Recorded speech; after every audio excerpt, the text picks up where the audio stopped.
Et lolo tout le monde, j'espère que vous allez bien et bienvenue dans cette petite vidéo impromptue où je vais parler de ce qui se passe en ce moment sur Bitcoin. Je vais simplement parler de Bitcoin et je vais pas m'attarder sur autre chose. Donc je vais essayer de faire en sorte que la vidéo soit pas trop longue, mais en gros je vais analyser pour moi les différents scénarios qui me semblent probables.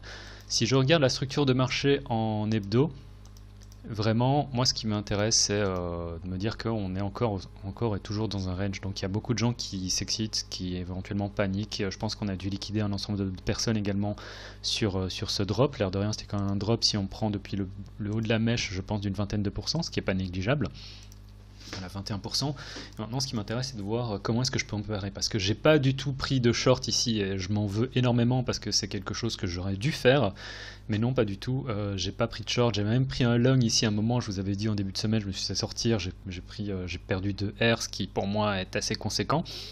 Et, euh, et donc, je me suis pas préparé du tout par rapport à ce drop. Et maintenant, ce que je veux faire maintenant, c'est partager avec vous mes idées et voir si ça pourrait éventuellement se passer. En attendant, si je regarde aussi l'hebdo, où est-ce que je voudrais prendre éventuellement une position long, c'est bien sûr évidemment encore dans cette zone des 38 000, je n'arrête pas d'en parler depuis un certain temps.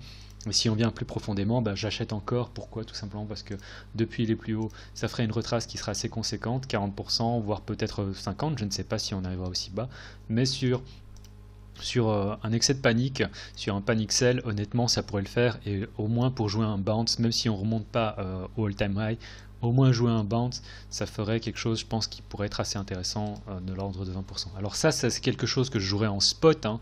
Ce serait simplement avec du Bitcoin, c'est pas du tout avec du... Enfin, j'achèterais directement du Bitcoin avec des USD, c'est pas du tout un truc que je jouerais en leverage, parce que pour moi ce serait suicidaire, on n'a aucune idée de la manière dont ça pourrait éventuellement jouer.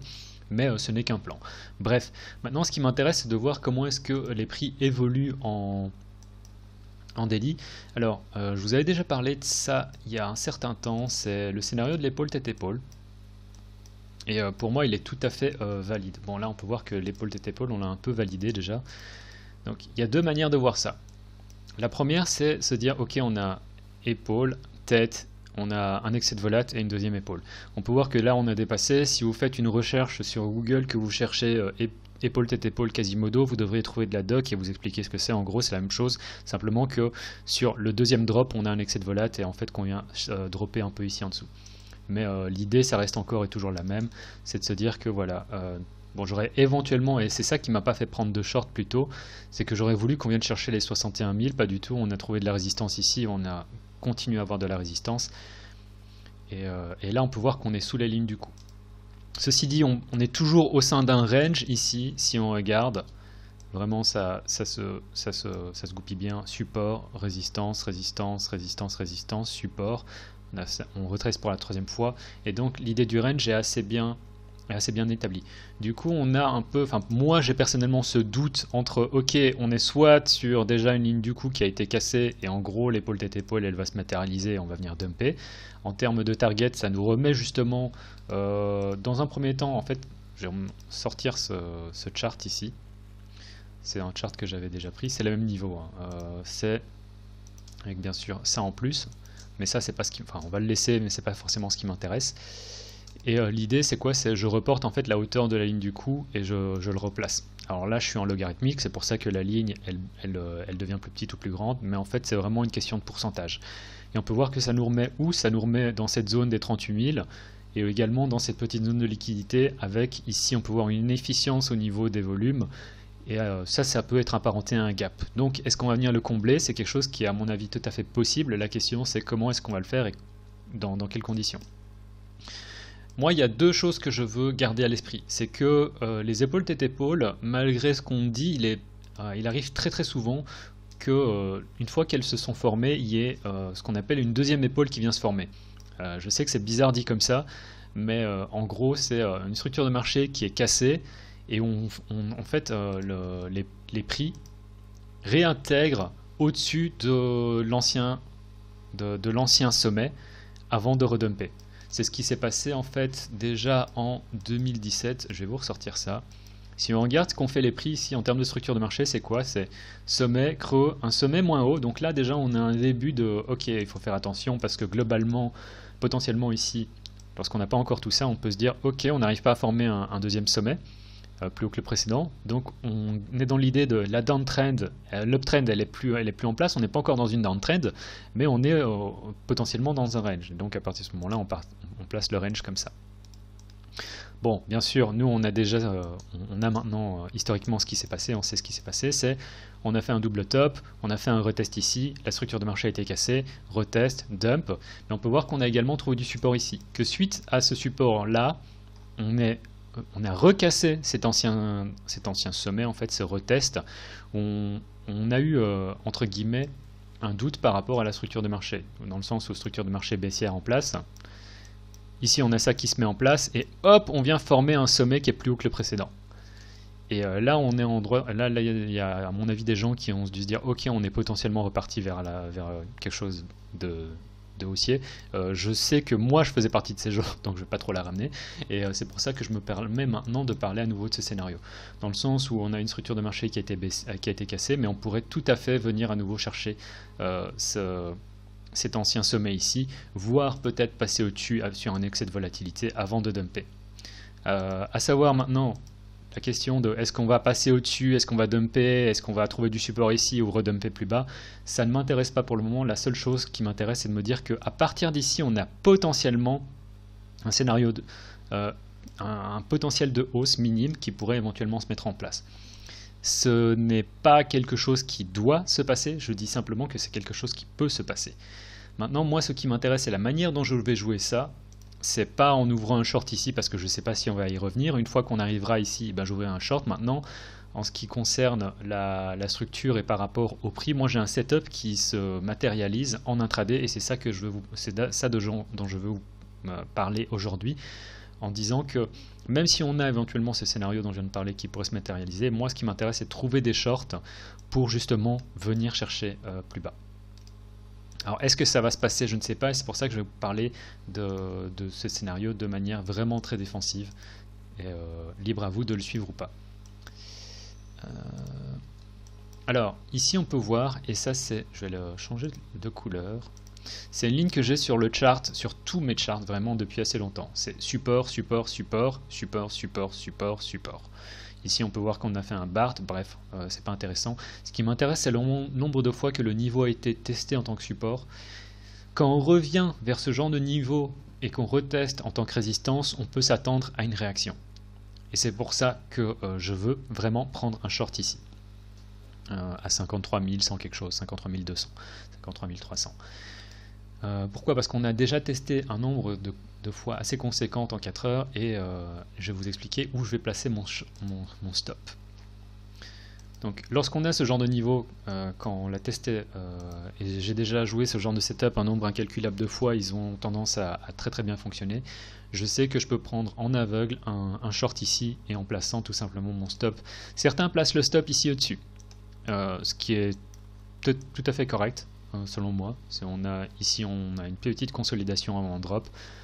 Ceci dit, sur un excès de volat, on pourrait éventuellement se faire sortir ici, et ça ce sera assez rageant, et ensuite qu'on ait le dump. Et donc à partir de ce moment-là, le setup, même si on avait une bonne lecture du marché, on s'est fait sortir, et c'est vraiment dommage. C'est pour ça que j'ai tendance à placer le stop un peu plus haut, et dans ce cas-là, on peut voir qu'en plus on a eu un excès de volatilité avec une petite mèche ici, on est remonté. Début de cette chandelle en 1 heure devait être vert et ensuite on a redumpé, on a continué à descendre. Donc si je regarde en intraday, encore vraiment en 15 minutes, c'était ça ici. C'était petite consolidation, donc dump, on monte, petite consolidation, on redump, donc on a une cassure de structure de marché, bien sûr, enfin on a une continuation de downtrend en 15 minutes. On fait un retest ici et on dump. Et donc pour moi, le stop, il fait davantage sens ici au-dessus à 55 300 quelque chose. Parce qu'il est visible en 1 heure, il est visible en 15 minutes. Bon, il n'est pas visible en 4 heures, mais c'est là que je mettrai mon stop.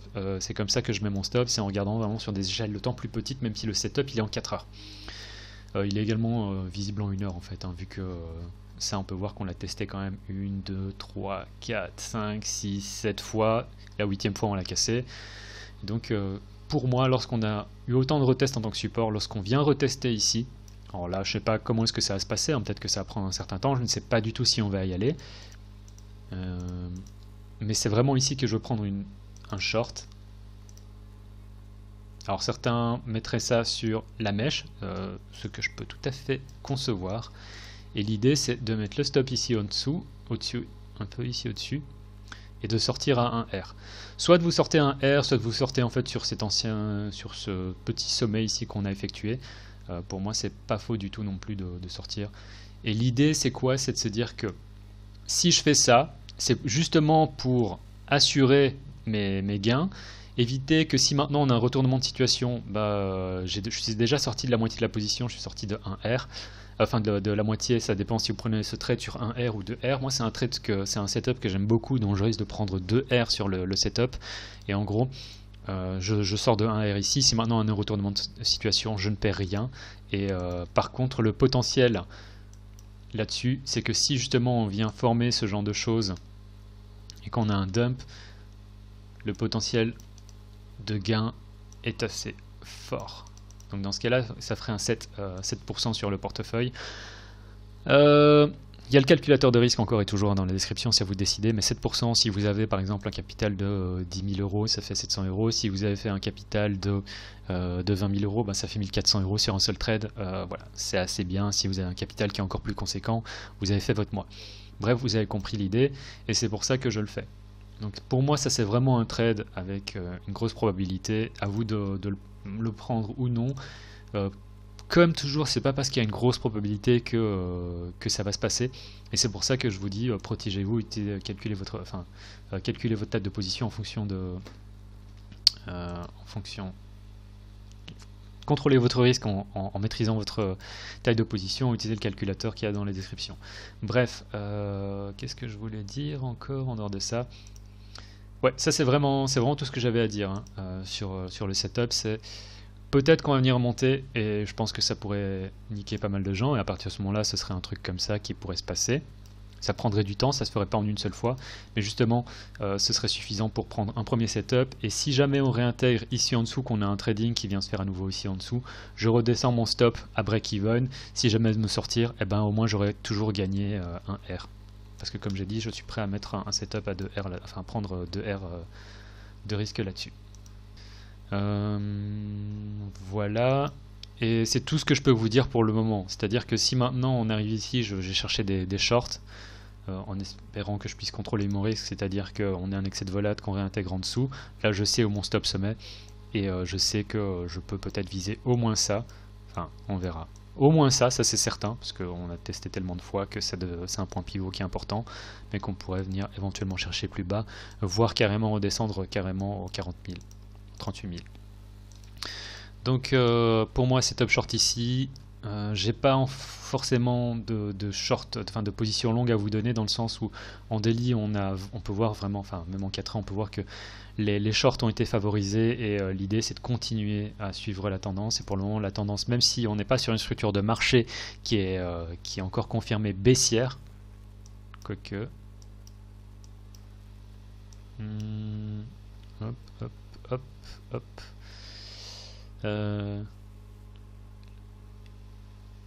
ouais, on a début de quelque chose de baissier qui est en train de se former, c'est-à-dire qu'une fois qu'on casse ça, on est confirmé sur structure de marché baissière, et il faudra vraiment chercher davantage des shorts. Et Dieu sait si on peut faire un truc comme ça, moi je ne sais pas. En attendant, je vous ai parlé des deux idées, ça fait déjà 14 minutes que je parle. J'ai pas de setup short à vous donner là-dessus, et donc je préfère ne pas en parler. Voilà, c'était tout pour cette vidéo, en espérant que ça vous serve à quelque chose, en espérant que vous appréciez le contenu. N'hésitez pas à mettre un like, tout ça. C'était pas une vidéo sponsorisée par Prime, hey, je fais ça vraiment parce que j'ai envie. Donc n'hésitez pas à mettre un like, et si jamais vous voulez utiliser le lien affilié dans la description, ça me fera toujours plaisir. Voilà, c'était tout pour cette vidéo, c'était grave, tchuss.